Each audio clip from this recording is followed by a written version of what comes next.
O anak, gising ka na pala. Magandang umaga po, Itay. Asan si inay? Andun nasa kusina, naghahanda ng almusal, anak.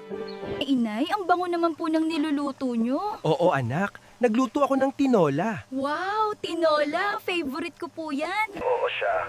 Samahan mo na ang kapatid mong si Lisa doon, maglaro kayo. Sige po, Inay. Pupuntahan ko po siya. Bililisan mo, Lisa. Habulin mo ako. Hintayin mo ako, kuya. Hintayin mo ako. Ang dandaya mo, kuya. Iniwan mo ako. Pasensya ka na, Lisa. Mahuhuli na kasi ako sa klase. Papasok ka na pala, kuya. Sige.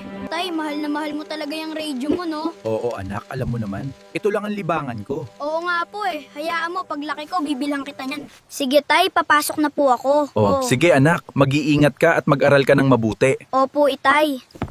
Ay, Inay, ano po yan?